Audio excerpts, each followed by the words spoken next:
Hello everyone, Scholar Targ here, wanting to give an update on the current situation of the TLC pay-per-view. This episode was recorded before the updated card of adding Kurt Angle in replacement of Roman Reigns and replacing Bray Wyatt with AJ Styles. So, to make this as easy as possible, at the end of the episode, we're going to post an updated prediction card for each Scholar of Wrestling. Now, for all the people listening on Filling the Void Radio and iHeartRadio, you can find the updated card on our YouTube page when we post this episode on our YouTube page. Alright?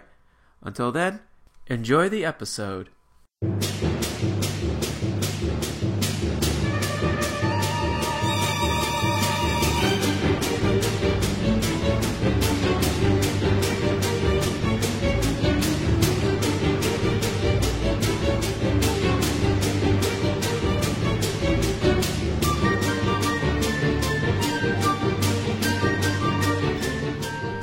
Risen from the ashes to school of the masses. Hello everyone, welcome to another edition of the Scholars of Wrestling Show, episode 180. I'm your man behind the microphone, Scholar Jeff. To my right is Scholar Tarek. What's going on tonight, sir? We've reached that point again where it's 2 weeks of pay-per-view. Prediction show. Reaction show. Prediction show. Reaction show. Thank God Survivor Series is a month away. Oh, we can stop with this predictions every other week. Oh, come on, it's fun. Because it's TLC time, once again.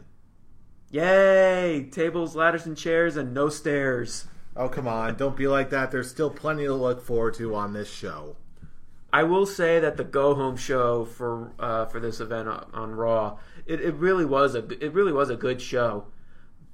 But really, it's I'm not 100% looking forward to this. It'll probably be a good show, just not a great show. As we say, just another glorified episode of Raw. And to me, there's still plenty to look forward to, but we'll break it down in great detail for this year's WWE TLC 2017 edition. Starting with the pre-show match, we've got Alicia Fox versus Sasha Banks. Who do you got, sir? I think it's very clear who I have on this one. A match that has just been thrown together because Nia Jax took a leave of absence from WWE, which we still don't know the full reason why she stepped away. I'm assuming she's not like most girls. She doesn't take what she's been handed. Ha ha ha ha. I had to. No jury in the world will convict me. You know what? I'll give you that one. But seriously though, she's not gone. She's not gone from the company. She's just temporarily gone, I guess. But yeah, this one, it's so clear who's going to win. Sasha's going to take the victory on this one. Yeah, agreed. This is it's the warm-up match.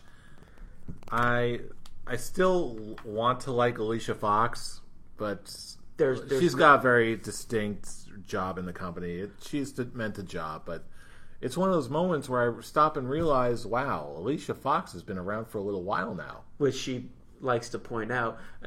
It's just fun to realize that all this rivalry is because of a shirt. Well, hey, that's really it. It's almost as bad as the Booker T Edge fighting for the shampoo commercial. It's just like, oh, you have a shirt and I don't, and I've been here longer. I hate you. As far as I'm concerned, it still doesn't beat the Chris Jericho-Kane feud starting over a cup of coffee. Not just a cup of coffee. Jericho accidentally spilling that cup of coffee on Kane. Hopefully, I hope that coffee didn't burn you. Burn me? You don't know what it's like to be burned. There's always going to be a worse way to start a feud, but he's still the best. I am forever a Canaanite. Oh, we'll get to him. But first on the main card, next in our hearts, we do have Alexa Bliss versus Mickie James. For this one, honestly, I'm a little split on this, but just barely I gotta go with Alexa Bliss for this one. Just because I don't see Mickie winning the title just yet. Even though I do enjoy the banter that's been going on back and forth, I don't think it's quite enough to put me over the top in favor of Mickie. I'm gonna second that one with Alexa winning this one.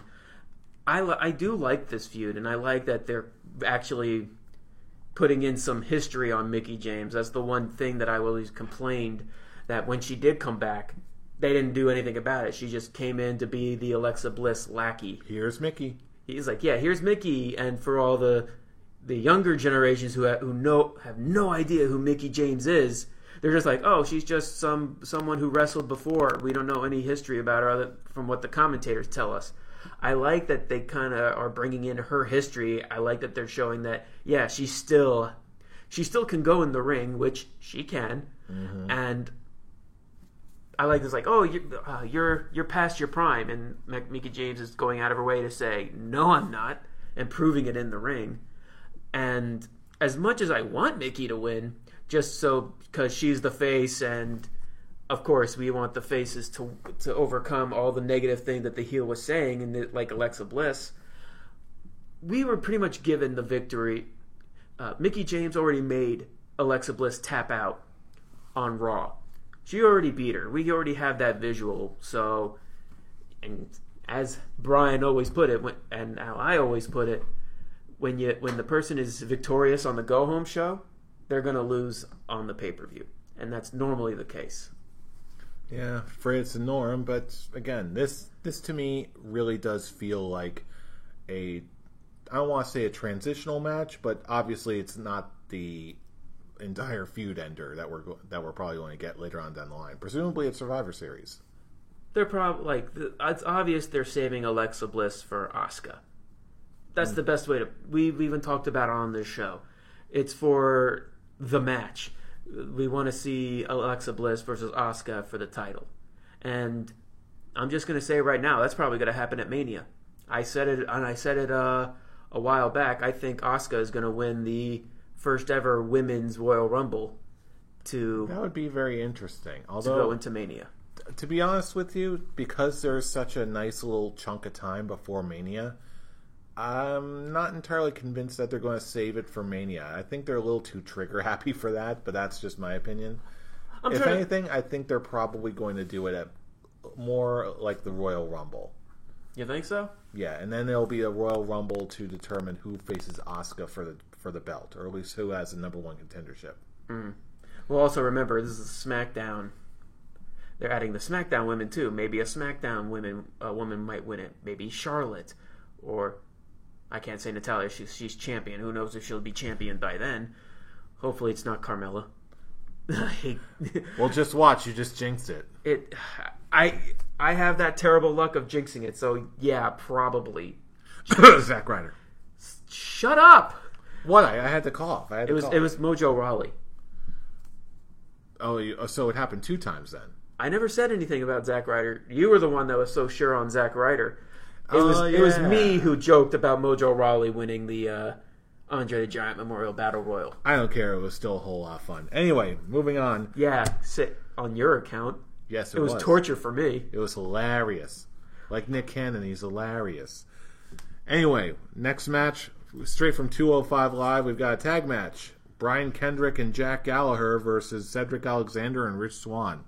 What do you got? This one, it's so funny that it's the 205 Live matches that are actually the hardest for me. Or at least when it comes to predicting them. I have no idea. I would say Brian Kendrick and Jack Gallagher just because to get a good momentum. Are you saying Brian Gallagher?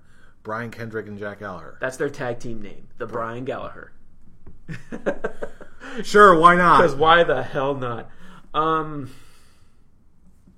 You know what? Why not? Yeah, I'll go Brian Kendrick and Jack Gallagher. Because a lot of focus has been on them teaming up. Especially, they've been doing a lot of promos on Jack Gallagher, on his big heel turn. This could be something leading for him. You know what? It's a little flimsier compared to some of the other strains of logic that we've been messing with, but honestly, in this case, I'm inclined to agree with you. Especially considering that Jack Gallagher just recently lost to, I believe it was Cedric Alexander. I thought it was Cedric. Mm-hmm. Given that he just lost, and they're hyping and they're talking about them as a tag team so much, I'm inclined to believe that, you know what, maybe Kendrick and Gallagher could actually win this thing. So I'm going to go with them. I'm going to throw a Sculler's quick talk at you. What are your feelings? What are your feelings about him actually wrestling in a suit? Honestly, I'm one of those guys who really likes that sort of look. Like, I remember, I'm not sure if it was you who I was talking to, or if I was talking to another friend of ours, but I was watching some old Chikara matches where Cesaro, of all people, when he was wrestling as Claudio Castagnoli, was actually wrestling in like a sleeveless suit and tie. Yeah, it wasn't me. Yeah, I think because this is new to me. I was just like, huh, that's right, he did. Yeah, it's like a sleeveless button-down shirt and tie and vest combination. I remember back when he had like a Swiss banker gimmick, and he actually had hair. Yeah, I think it's on the Best of Chikara DVD, the first one they ever produced. It was him versus Mike Quackenbush. I remember it being a really fun match, number one. And number two, I remember thinking that is a really cool look. And I think very few people can pull it off. I think Cesaro, Kevin Thorne, and now Jack Gallagher were the only guys I've ever seen be able to pull that look off. Kevin Thorne was in a suit? He had like a sleeveless, like a black and red vampire thing going on. I gotta look that up because I don't remember him like looking like a suit. I remember it's more like tights. It's not very pronounced, but the upper from the waist up, for a while it at least looked like a suit, a button-down shirt, a tie, and a vest. Except it was all like black and red hues because vampire whatever. The last person that I really remember in WWE at least that actually wore a button-down shirt when he wrestled was Devon Dudley when he was Reverend Devon, and Batista when he was the Deacon Batista. Yeah, that was the last time I really remember like a button-down, like a nice button-down shirt. Yeah, that happened too, but again, that's the last one I remember. I'm thinking more of the and also the shirt posse. Those were sweater vests with button-down shirts underneath. No, I thought those were regular T-shirts, just with the vests on, with the sweater vests above it. I'm pretty sure they had a button-down shirt. Okay, that's something to look up later. But yeah, I was thinking more of the not just the sleeveless button-down shirt, but also the combination of the tie and the vest. Mm-hmm. I personally think that's a cool look, and especially on Jack Gallagher with the taped fists. I think it's a really cool, distinct look that really works for him and separates him from the pack. I agree. I actually like it too because I always remember his tights.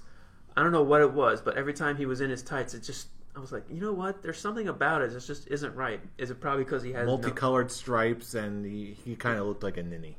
And didn't he not have knee pads? I don't think he did. I don't recall any. I think that was also a factor because it just threw me off. Well, anyway, speaking of being thrown off, let's move back to the cruiserweights with a title match: Kalisto versus Enzo Amore. Who do you got? The second of the only two Oh wait, it's my matches. pick, isn't it? Yeah, it's your pick. Okay, I stand corrected. I'll tell you straight out the gate, I'm going back for Enzo for this one. Not only just because I like Enzo, especially now that he's got some focus as a heel, but I'm convinced that just because of the weirdness of the title change, I'm inclined to believe that it seemed like a sort of a hack job, and that Enzo kind of needs to get it back, especially now that he's like a heat magnet for 205 Live. He's very good with it, and honestly, he's one of those guys where, as a heel, he's better holding the belts than he is chasing it. I'm going to second that. I'm going to go with Enzo Amore. They're going to hot potato this title. I'm not going to say continuously or continually, whichever is correct. But I said it when Kalisto won the Cruiserweight title. I was like, well, 205 Live sucks again. Because Enzo was the main focus of 205 Live. He was the reason I actually watched 205 Live briefly. And the only reason he won the belt was because of he was dedicating it to Rey Mysterio and Eddie Guerrero. Which And it's to me that seemed like it came out of nowhere.